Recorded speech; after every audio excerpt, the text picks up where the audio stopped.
Olá, estamos aqui hoje com uma rodada do nosso podcast Papo Entre Elas.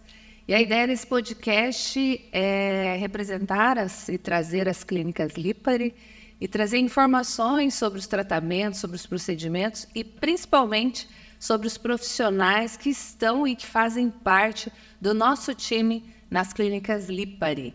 E para isso hoje nós trouxemos a doutora Ana Lúcia Ribeiro, nutricionista clínica, que está agora fazendo parte do nosso time. Estamos muito felizes, pois já estamos recebendo muitos feedbacks muito positivos, né, com os atendimentos dela, com os tratamentos, com o acompanhamento com os nossos pacientes. E aí eu gostaria de te cumprimentar, seja muito bem-vinda. Obrigada, Rita. É um prazer para mim poder estar aqui junto com você nesse podcast maravilhoso, Papo Entre Elas. Eu tô aqui me sentindo muito animada, curiosa com tudo aquilo que a gente vai poder produzir juntas. Então, e para mim também tem sido uma honra fazer parte da equipe da Lipari. Tenho sido realmente não só acolhida pela equipe, mas também desfrutando daquilo que eu posso entregar de conhecimento e de intervenção nutricional para cada um dos pacientes que a gente segue cuidando juntos. Ai, que legal. Na verdade, esse assunto nutrição, que é o nosso tópico hoje, e emagrecimento, é um assunto que, acho que, eu não vou dizer 100% das pessoas, mas um percentual muito forte das pessoas que hoje se interessam sobre nutrição, né, sobre emagrecimento, até porque eu lendo e estudando algumas coisas, eu li que até 2035 nós teríamos aí uma população de 6 bilhões de pessoas obesas. Então, a gente falar hoje em nutrição e emagrecimento é muito pertinente para a gente trabalhar prevenção, e não só pensar na questão no individual, mas também pensar no nosso contexto familiar, nas nossas relações, sabendo que isso interfere diretamente, né, no nosso ganho de peso, no nosso comportamento alimentar, acredito eu, né? Exatamente. E vendo as estatísticas, o que hoje a gente também vai produzindo também um outro tipo de conteúdo acerca das informações para o público, porque até então conhecer a situação de saúde das pessoas, a gente tinha uma forma de ver a nutrição e o processo da nutrição dentro de um quadro de emagrecimento. Só que hoje a gente já tem como critério diagnóstico que existe uma diferença entre você ter um sobrepeso e você ter uma obesidade. Por quê? Porque obesidade é uma doença que se instalou no peso corporal. E sobrepeso é aquela primeira fase que a gente está ainda tendo as possibilidades normais das pessoas, que é corrigir a alimentação, praticar mais atividade física. Então, essa é a primeira etapa de um cuidado que qualquer pessoa deve ter com relação à sua alimentação. Mas hoje a gente vai vendo que a gente precisa ir mudando esses conceitos que a gente já tinha, porque muitas vezes a gente engloba todo mundo dentro de um único conceito, sendo que são coisas completamente diferentes, porque uma é uma doença e a outra não é. E as duas podem ser tratadas? Sim, as duas podem ser tratadas. Uma com aquilo que a gente fala que é um tratamento de baixo custo, porque cuidar da sua alimentação nos custa informação, né? Então, a gente vai precisar ter acesso a informações de qualidade para que a gente tenha melhor escolhas alimentares no dia a dia. E a prática da atividade física, que é um conceito que todo mundo já tem enraizado em si. E a obesidade já vai requerer mais tratamentos, intervenções e medicações. Exatamente, medicações específicas para se tratar como qualquer outra doença que a gente intervém. Ou seja, a obesidade, ela tem que ser vista, hoje ela é vista realmente como uma doença.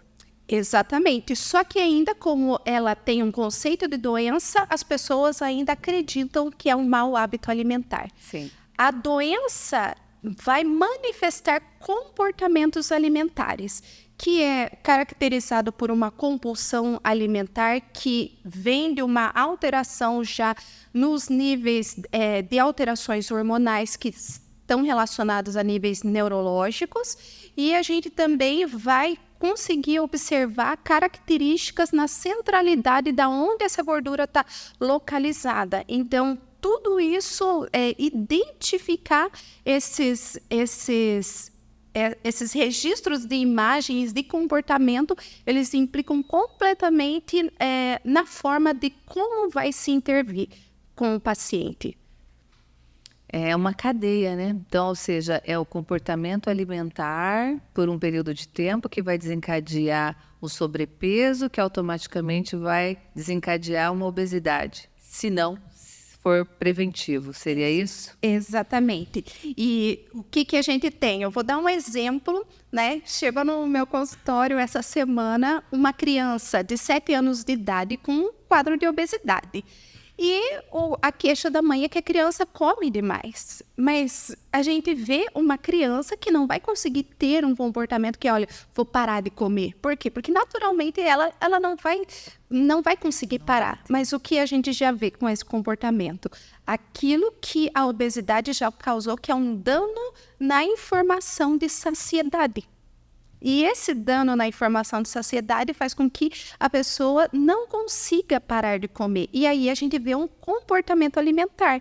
E o que faz as pessoas pensarem? Que a pessoa está obesa porque ela come demais. Mas é o contrário, ela come demais porque a obesidade faz uma alteração a nível neurológico. É por isso que se faz.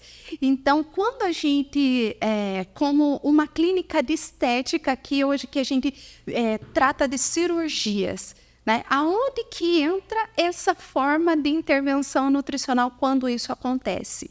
Uma simples intervenção consegue mudar os níveis neurológicos para que a gente consiga diminuir determinados hormônios para que esse comportamento seja reduzido. Através da alimentação. Através da alimentação e da intervenção que se faz. Olha só. Então, é uma cadeia que vai conseguindo se trabalhar de forma multidisciplinar. Então, eu vou precisar da ajuda de um outro profissional para conseguir ter um resultado o qual se espera que caracteriza um comportamento alimentar. O assunto é longo, né? Se nós formos aprofundar aqui, são muitas variáveis, né? Quando a gente fala em emagrecimento e nutrição. Mas quando nós remetemos isso às clínicas Lipari, é bem importante, né? Que hoje nós falamos em clínicas Lipari, as pessoas já pensam em clínica de cirurgia plástica e estética. Mas nós estamos caminhando, e já tem algum tempo, para uma clínica que também pensa no emagrecimento. E por isso nós falamos desse tratamento multidisciplinar.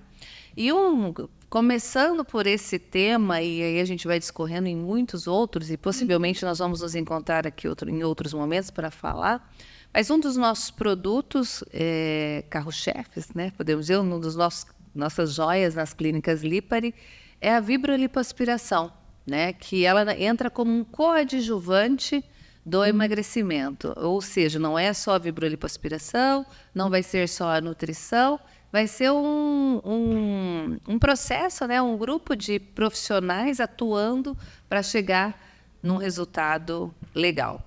E aí, como que a nutrição, qual que é a importância, né, da nutrição na vibrolipoaspiração? Vamos continuar puxando esse assunto só para dar um exemplo. Hoje, um dos critérios protocolares que a gente utiliza dentro da clínica é fazer um exame laboratorial, e dentro desse exame a gente tem um marcador chamado leptina, que é um dos marcadores que vai fazer com que a pessoa desperte essa compulsão alimentar, esse desejo de ficar comendo o tempo todo. Então, quando a gente faz esse marcador, a gente já consegue observar que as pessoas, elas já chegam para um procedimento com esses níveis super altos, o que na intervenção alimentar, quando se tem esses marcadores muito altos, dificulta a pessoa seguir uma dieta. Por quê? Porque a gente sente fome, elas vão sentir naturalmente fome.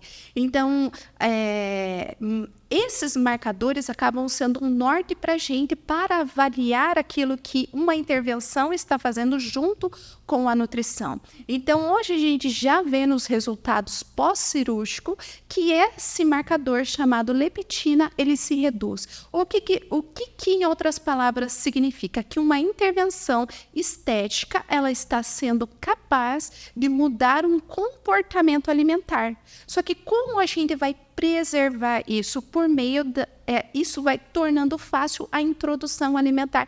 Novamente, as restrições alimentares para quê? Para que, como um todo, se consiga todo o resultado que a gente quer que corresponda a impulsionar as respostas de emagrecimento com maior velocidade. Muito bom. Inclusive, sobre a leptina, não sei se eu já comentei com você, nós temos uma pesquisadora na Universidade Federal do Rio Grande do Sul que está avaliando alguns dos nossos pacientes com a leptina no pré e com a leptina 30 dias pós.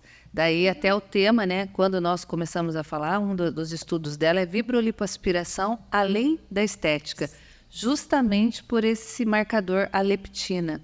Então, é a doutora Isadora, lá do Rio Grande do Sul, até falei com ela ontem, e ela está fazendo essa pesquisa para a gente, com a gente, né? Então, é um marcador, eu acredito, fundamental, né? Desse processo de emagrecimento. Sim, hoje uma das estratégias que anteriormente, quando nós olhávamos para uma cirurgia, a gente pensava apenas na estética, na forma que se via o paciente depois, e a gente tinha até um tipo de estigma com esses pacientes. Ele não quis fazer dieta, ela não fez, foi pelo método mais fácil, que foi fazer uma cirurgia.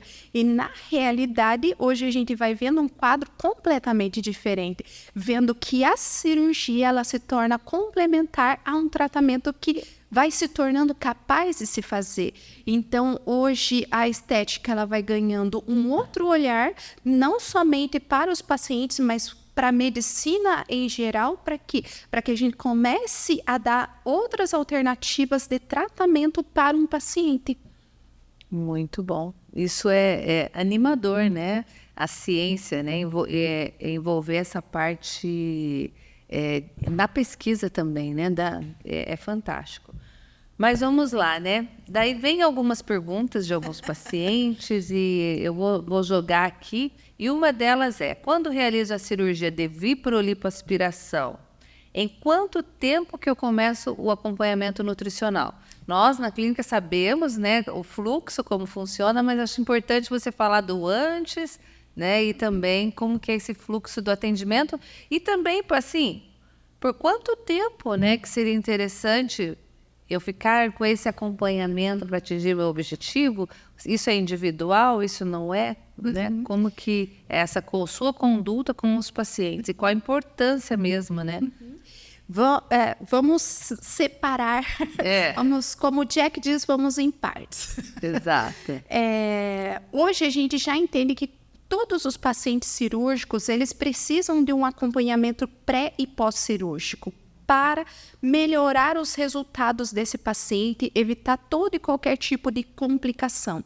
Então, hoje, como protocolo, hoje a gente já tem um acompanhamento pré-cirúrgico que antecede a cirurgia, onde a gente faz a intervenção nutricional, dando suporte para aquilo que a gente precisa de restabelecer a estrutura da pele, né? Então, o que hoje a gente precisa entender? Que, embora a gente esteja mexendo com a gordura dessa pessoa, a gente está lidando com a estrutura da pele, com a composição de um tecido.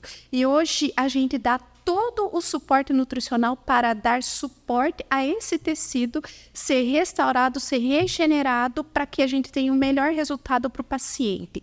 Consequentemente, esse paciente no pós-cirúrgico, por ter uma intervenção já específica no pós-cirúrgico, ele já vai reduzindo os níveis de complicações inflamatórias.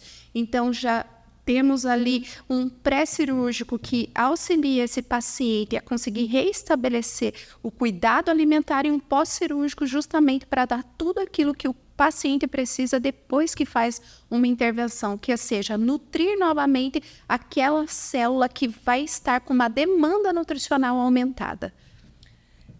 Então, ele vai receber uma instrução alimentar no pré-operatório para a sua recuperação ser melhor.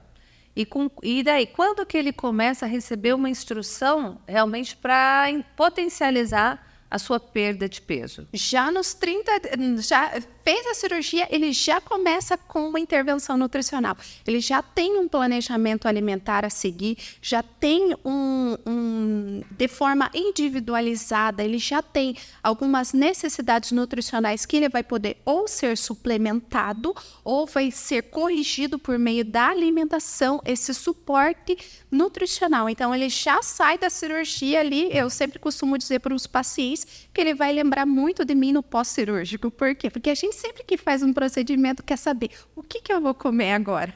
Então, essa é a hora que eles lembram de mim justamente pela necessidade e pela consciência que naturalmente surge na gente de que eu não posso comer mais qualquer coisa, eu vou precisar me alinhar. Então, o paciente já sai orientado, conduzido na conduta nutricional que ele vai ter após a realização cirúrgica. E aí ele vai ter um acompanhamento logo no primeiro 30 dias, depois 60 dias, e conforme aquilo que a gente estabelece como metas para se atingir de composição corporal, o paciente, se não alcança naqueles 60 dias, a gente vai dando continuidade ao acompanhamento para quê? Para que esse paciente chegue ao fim de um tratamento, chegue ao fim de uma rotina alimentar onde ele atinja as metas de composição corporal. Eu enxergo esse acompanhamento nutricional fundamental para você perder mais peso ou pelo menos manter aquilo que você perdeu, de acordo com a necessidade de cada paciente. E eu acho que existem os pacientes que conseguem seguir sozinhos, mas são a minorias, né? Exatamente, e isso é porque é própria característica dos indivíduos. Todos nós gostamos de estar com pessoas, nos relacionamos e nos encorajamos a fazer tantas coisas junto com pessoas. Todas as vezes que a gente se vê de forma individual, a gente tem muitos mais desafios para vencer, enquanto que quando estamos vivendo em comunidade, podendo compartilhar as nossas dores com outras pessoas, isso vai nos dando segurança e acaba sendo um grande impulsionador para os resultados.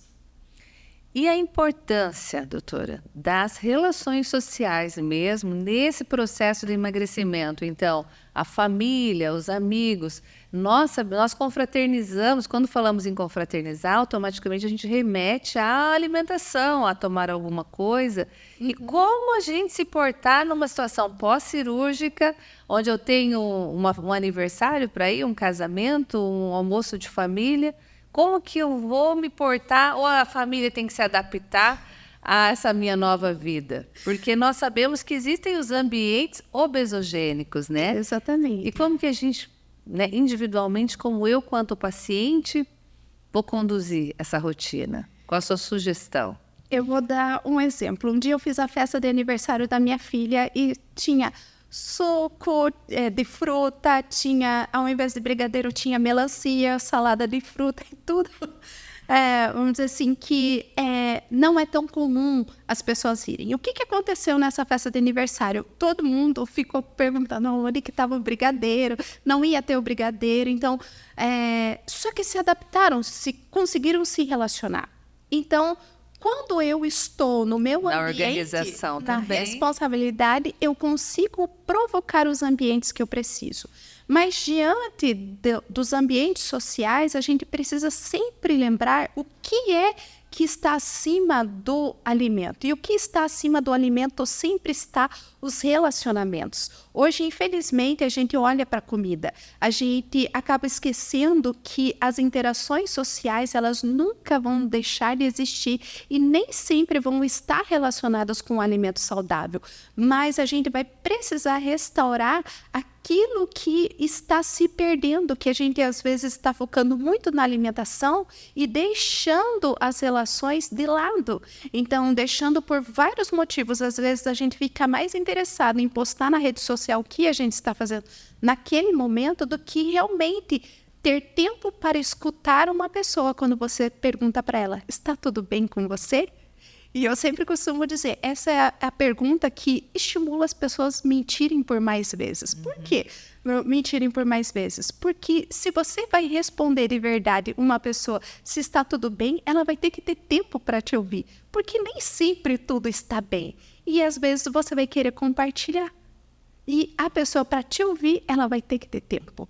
Então, hoje, é algo que a gente vai podendo trabalhar com o paciente para ele entender que não é para ele levar uma maçã para um evento, um sanduíche natural. Ele precisa entender o que ele está fazendo nesse ambiente, o que chamou ele a estar ali, que está acima da comida, está na relação em voltar a provocar ambientes que às vezes deixam a gente estável emocionalmente. Mas é possível estar num churrasco e ter uma consciência alimentar em comer e não me agredir tanto na questão de ganho de peso? Sim, porque partindo do procedimento cirúrgico, tá? Que a gente teria esses marcadores de fome muito elevados. A gente não tem mais. Esses marcadores, eles são muito reduzidos e fazem com que a gente não precise ficar se policiando tanto, porque é como se os gatilhos de via oral que estão conectados com a fase neurológica, eles nos avisassem, ei, é hora de parar. Então, vamos pensar, a gente não pode simplificar algo que demanda tanto tempo de estudo, mas a gente precisa voltar a confiar nos nossos instintos, que às vezes a gente silenciou. Então, às vezes, se a gente mastigar bem um alimento, o que vai acontecer com uma mastigação? Vai dar tempo para você pensar, ei, o que você está fazendo? Você está vendo que você acabou de comer um pedaço de carne com gordura? O churrasco não está mal, mas a tua escolha foi mal. Então, você consegue parar. Ter uma consciência alimentar, de fato. Exatamente, porque e essa consciência não foi despertada porque alguém ficou te corrigindo. Foi despertada porque você começou a ouvir o que está dentro de você. Não é fácil. Mas vamos lá, mais uma aqui pra gente, né? Falando em acompanhamento nutricional... ou até mesmo seguido da vibrolipoaspiração, qual é o peso ideal de um paciente? Existe isso, o peso ideal? Peso, massa magra, IMC? Existe um peso ideal para cada paciente. E o que a gente precisa entender? Que todo mundo nasceu todas as pessoas nasceram com a mesma, vamos dizer assim, com a mesma quantidade de músculo, com a mesma quantidade de ossos, com tudo. Todo mundo tem a mesma quantidade. Só que o que difere? Os estímulos que eu faço para cada uma delas. Então, hoje, tomando o histórico do paciente que vem para a gente com o procedimento, muitas vezes, diante de tantas restrições calóricas, ele perdeu as estruturas musculares. E essa perda, muitas vezes, leva um paciente a entrar num estado que a gente chama de sarcopenia. E essa sarcopenia faz com que esse paciente tenha demandas de restrição tão grande que, para mudar a composição corporal dele, precisa de um estímulo para restituir esse músculo. Então, um peso ideal de um paciente, a gente costuma dizer que a gente sempre vai ter que fazer uma conta. Qual foi o peso máximo que esse paciente chegou até aquele momento e o peso mínimo que ele já pesou uma vez na vida.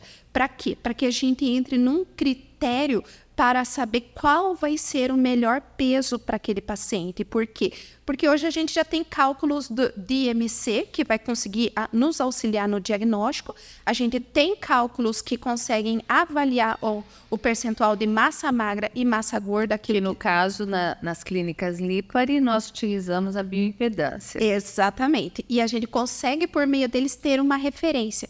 mas nem sempre uma pessoa vai conseguir chegar naquela referência que a gente tem como modelo estatístico. Por quê? Por causa da individualidade de cada um. Então, nisso, sabendo os pesos máximos e o peso mínimo, a gente tem aquilo que a gente chama de o peso ideal que a gente vai conseguir estabelecer e conscientizar a pessoa. Porque, geralmente, se ela entra no Google, ela vai ter um peso muito baixo e, às vezes, ela vai assim, não vou conseguir chegar nunca nisso daqui. E vai passar a vida com a mente que eu nunca vou chegar. E daí ela entra num ciclo de impossibilidade, sendo que se torna possível porque a gente precisa olhar de forma individual cada paciente. E esse ciclo de impossibilidades, às vezes a pessoa se sente que não consegue atingir esse objetivo por várias tentativas. É isso? Exatamente. Então, já tentou passar pela nutrição, já tentou fazer atividade física, né? Todos distintos um do outro, já tentou balão, não sei, né? Porque nós sabemos que, inclusive, existem pesquisas e estudos de pessoas que fazem a bariátrica e vão para a segunda bariátrica. Então, e aí a pessoa não se vê apta, né? Para atingir esse objetivo.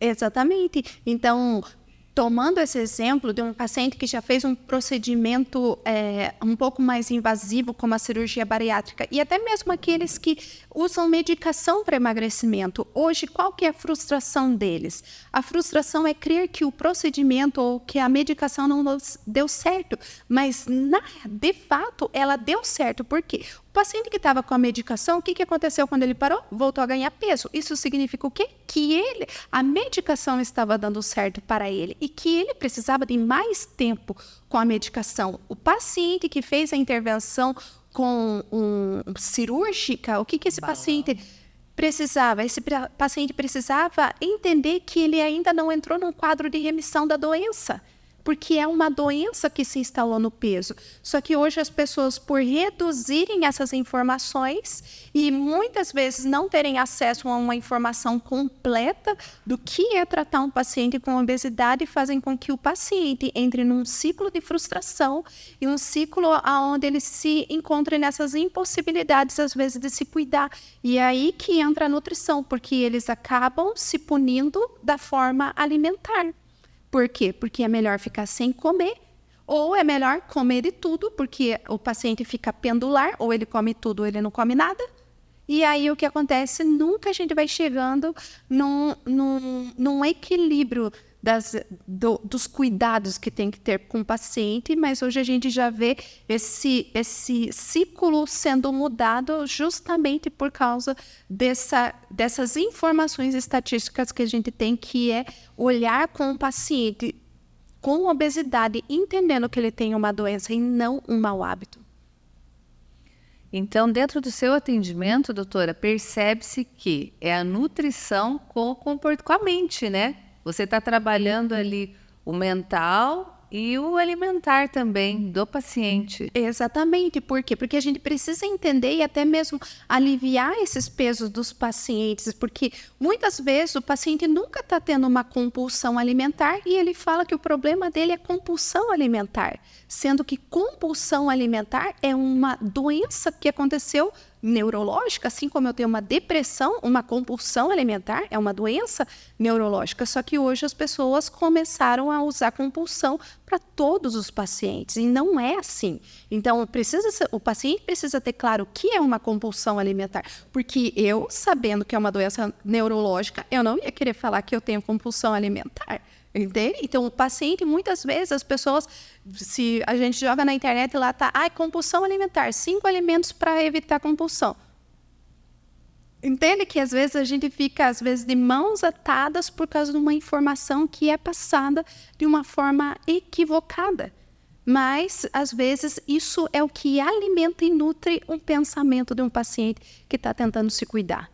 Então, hoje a gente vai, nos atendimentos, trazendo essa seriedade para os pacientes, Para quê? Para que eles saiam muitas vezes e ressignifiquem as palavras com o qual ele está utilizando a forma com que ele se comporta pelo alimento. Porque às vezes, como a gente iniciou essa conversa aqui, um desequilíbrio na fase da secreção hormonal faz uma diferença muito grande na forma com que ele se comporta. E a maioria dos pacientes que estão tentando emagrecer, eles não estão comendo.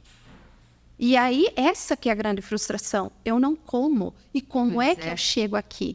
Justamente para eles entenderem que eles estão doentes. Então, eles na pele já sabem, na prática não é assim, eu não como.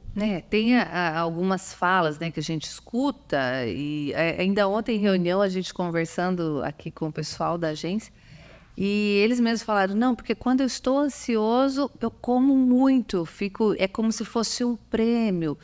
Aquele dia que eu estou muito estressada é o dia que eu vou passar ali no hot dog, vou passar em algum cheeseburger, vou me premiar. Isso acontece muito, né? Então, as pessoas hoje, elas estou ansiosa, então vou comer muito. Isso acontece mesmo? Exatamente, mas deixa eu também ampliar esse entendimento. Esse pensamento. O que é a forma mais barata de curar uma pessoa? Comer. Então, a ansiedade, seja por um trabalho, seja por uma dinâmica, como você colocou aqui, de um dia estressante, qual é a resposta do corpo fazer com que eu não entre em crise de ansiedade e nem crise depressiva? Ele é estimulado por um método mais barato, que é a alimentação. Então, o que a pessoa que está tendo esse comportamento precisa entender? Que ela está comendo, mas ela está comendo o que as pessoas consideram que é uma emoção. Porém, ela precisa ter o entendimento que ela está justamente prevenindo ela entrar em um surto. Então, quando eu desperto isso, eu preciso parar e pensar o que é que está acontecendo comigo que está me levando a entrar nesses mecanismos protetivos dentro de mim e que eu não estou conseguindo fazer gestão da minha emoção nesses ambientes que estão exigindo demais de mim. Por quê? Porque o resultado final, depois de tantas tentativas assim, é entrar num quadro de depressão, de ansiedade e de transtorno generalizado. Então, como eu digo, às vezes a gente dá uma resposta muito simples para problemas que a gente pode se cuidar, que a gente pode olhar e pensar no final do dia, vamos dizer assim, parar e fazer as contas. Como que foi o meu dia? Como que foi o meu comportamento? Como que eu me senti hoje? Porque às vezes a gente só deita e dorme e muitas vezes não consegue descansar. Só que a gente precisaria estar fazendo. Será que eu não estou tendo um comportamento que a alimentação está sendo como um remédio para mim? Porque a pessoa sempre vai dizer para mim, eu estou me sentindo bem depois que eu como. Nossa, me sinto bem. Claro que vai se sentir. Por quê? Porque aquilo serviu para te não deixar você entrar em crise que você estava entrando. Entende? Então, é muito maior. Então, o paciente, muitas vezes, quando está tendo isso repetidas vezes, é muito melhor a gente orientar o acompanhamento psicológico, porque todo mundo, às vezes, tem uma certa resistência com um psicólogo, porque acha que é só para doido que tem que ir, e não é. Sendo que a gente precisa, muitas vezes, ser direcionado de como eu posso cuidar de uma emoção que está me levando a me comportar e eu não estou conseguindo, no final das contas, fazer a gestão. Ou seja, está tudo interligado, não tem como ser independente a nutrição do comportamental. Exatamente. Então, muitas vezes a gente não vai ter um comportamento. Muitas vezes a gente vai estar bem, só que a gente vai estar com a doença tão instalada que a gente não vai conseguir lidar, porque as informações hoje que passam para as pessoas é que é algo super simples de tratar. E no fundo, todas as pessoas sabem que não é simples de tratar.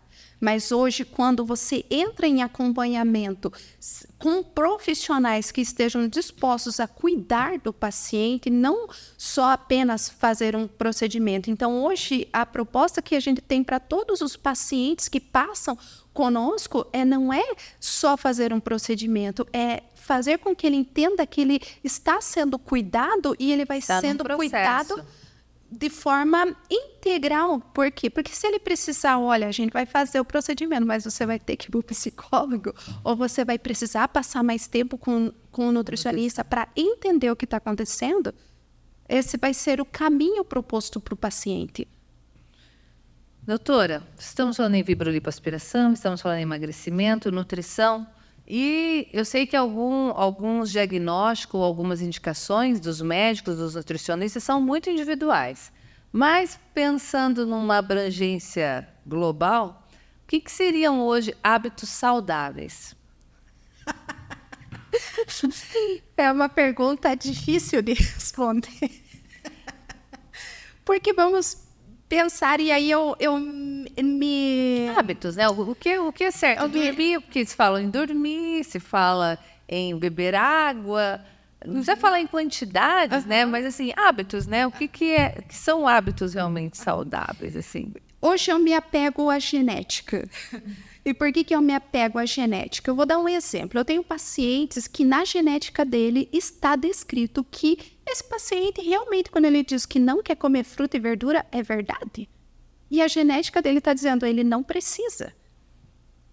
Então, hoje a gente tem essa possibilidade em nossas mãos que antes a gente não tinha, que é conseguir realmente ajudar esse paciente que realmente não consegue comer uma fruta e verdura.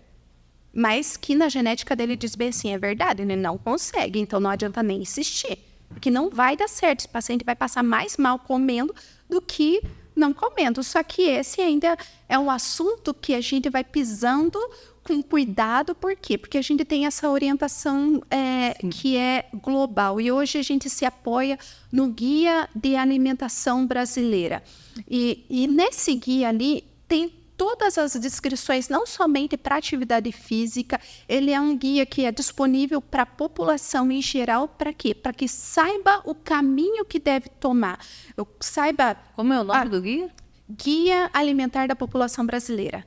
Então, E onde temos acesso a esse guia? Só você jogar no Google só essa informação, você vai conseguir ter acesso. Então, lá vai ter o caminho, quais são as primeiras estratégias, e ali você vai ver que uma das principais estratégias é você voltar a comer à mesa. É você sentar com a sua família. Olha só. É você aprender a comer fora dos... Em casa, né? Comer em casa. Comer em casa, comer sem ter coisas interativas. Por quê? Porque você vai comendo demais.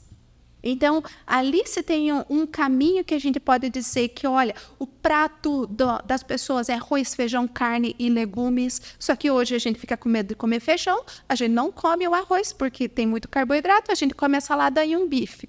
Vou dizer ainda melhor, a gente come com frango. Só que daí a gente desenvolve uma desnutrição por falta das vitaminas que estão nos outros nutrientes e a gente acha que está fazendo dieta e uma alimentação saudável. Então, hoje, a gente, na facilidade, a gente não para olhar algo que é disponível para a população. A gente vai lá e vai vendo, às vezes, considerando que um prato de salada com bife, ou com frango, ou com peixe, é melhor do que aquilo que está descrito, que às vezes a gente está precisando realmente de um arroz, um feijão, uma carne, uma salada, que é o típico de uma população brasileira. Olha só. Na verdade, a gente está até com uma plateia aqui, né? Estamos tendo uma aula de nutrição, não é mesmo? Olha que legal, muito bom mesmo, um privilégio a gente poder estar recebendo esses conhecimentos. Muito obrigada. Mas vamos lá, né? Aqui teríamos muitas perguntas, né? Hoje, o paciente que quiser... poxa, mas eu queria saber qual é a minha massa magra. O ideal é estar em contato, né? Entrar em contato, fazer uma bioimpedância ou fazer aquele adipômetro, né? Exatamente. Para poder ter esse acompanhamento nutricional. E não adianta o paciente saber qual é a massa magra dele, se ele não tem acompanhamento, né? Não tem que ver altura, tem que ver peso, né? para fazer essa avaliação aí com a doutora, né? A mesma coisa IMC. IMC é baseado em peso e altura. Exato. E vai depender muito de cada paciente. E hoje a gente precisa aprender a confiar num trabalho que um profissional pode fazer, porque hoje a gente deixa os nossos diagnósticos para a internet, né? E a internet ela não vai ver o todo nosso, né? Então, hoje a gente joga o IMC ali no Google, vai dar o nosso IMC, a gente vai se assustar muitas vezes, mas também muitas vezes não vai conseguir fazer a intervenção que é necessária. Então, como você nos guiou para esse guia aí brasileiro, a mesma coisa seria para quais são os alimentos mais importantes para uma dieta rica em nutrientes? Também. Então, vamos pensar aqui no paciente que fez uma viprolipoaspiração. Então, sabendo que ele precisa cuidar da sua pele, porque o que é o grande desafio? As pessoas que emagrecem, elas têm uma queixa que é: nossa, eu envelheci depois que eu emagreci. E por que envelheceu? Porque a gente não deu nutrição para a pele. Então, hoje, quando a gente vai no quesito individualidade, a gente vê também essa resposta de estrutura da pele. Vamos pensar, muitas vezes lá a gente tem registros fotográficos dos pacientes para poder conseguir identificar se esse paciente ele tem uma flacidez ou ele tem celulite, porque muitas vezes uma flacidez faz com que uma pele se pareça que tenha muito mais celulite, sendo que o que falta é músculo, o que falta é estrutura de pele. Então, muitas vezes o paciente se incomoda com coisas que ele visualmente vê e diz assim: não, isso é celulite, não, isso é flacidez. Porque flacidez a gente só vê quando cai tudo, né? A gente não vê de uma outra forma, mas o paciente vai precisando corresponder a essas necessidades e a gente vai dando suporte para que, esse paciente ele já veio com muita celulite, esse paciente precisa de uma outra intervenção, esse paciente está flácido, ele não tem problema com a celulite, ele tem problema de flacidez, esse paciente não tem músculo, ele vai precisar ter músculo, então os requerimentos até com o paciente pós-bariátrico? Exatamente. Porque o pós-bariátrico é a maior queixa do pós-bariátrico, o envelhecimento. Exatamente. Só que, infelizmente, o que acontece? Hoje, o paciente pós-bariátrico está tão animado com o procedimento que passar pela consulta nutricional no pré-cirúrgico é algo que só está validando ele para fazer a cirurgia. O paciente não faz um acompanhamento pós-cirúrgico. Ele faz nos primeiros meses. Por quê? Porque a alimentação mudou de consistência, mas não que ele acompanhe com um profissional. Então, vai também da consciência e também na forma com que aquele paciente conseguiu prestar atenção no que significava fazer a cirurgia.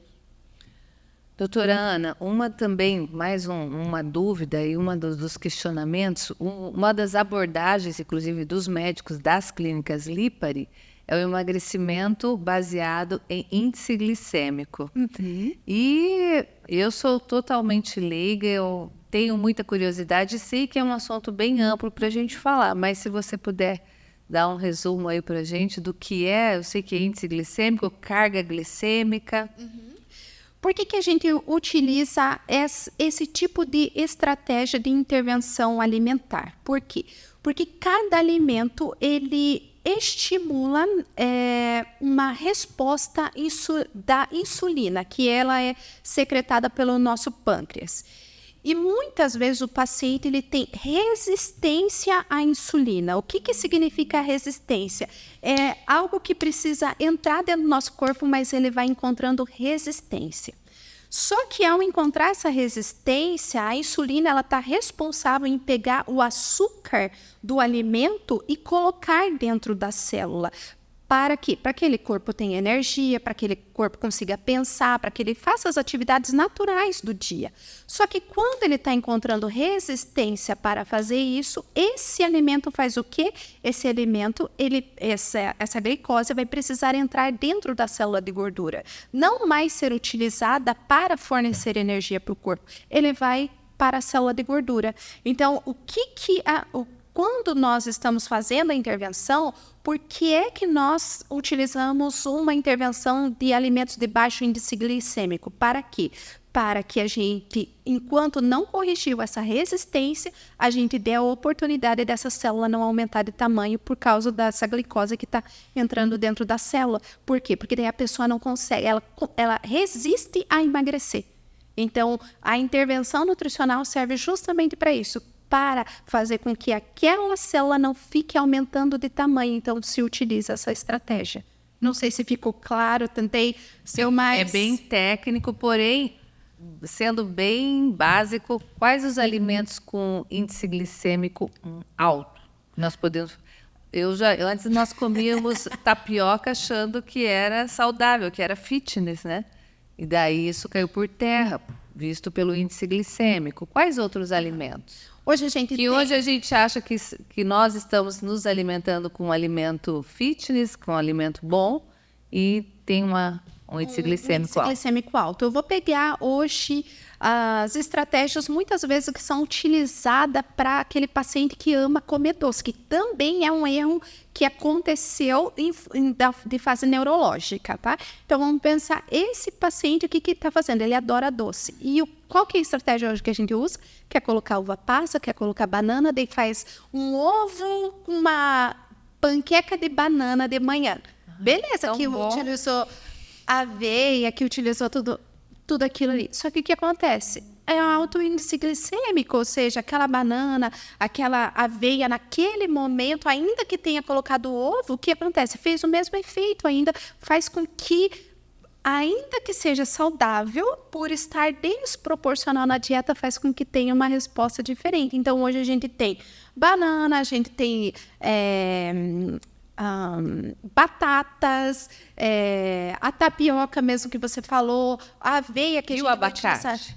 O abacate é diferente porque o que acontece? Ele é uma gordura, ele tem um índice glicêmico específico, porém, o que acontece com o abacate? Por ser gordura, a forma de utilização é diferente. Então, existem alguns alimentos que a utilização no corpo e o gasto energético que vai se utilizar na digestão torna esse alimento diferente para essa resposta. Porque hoje, infelizmente, quando a gente vai vendo as gorduras, que são as gorduras que a gente chama de poliinsaturadas, que são as gorduras saudáveis, elas têm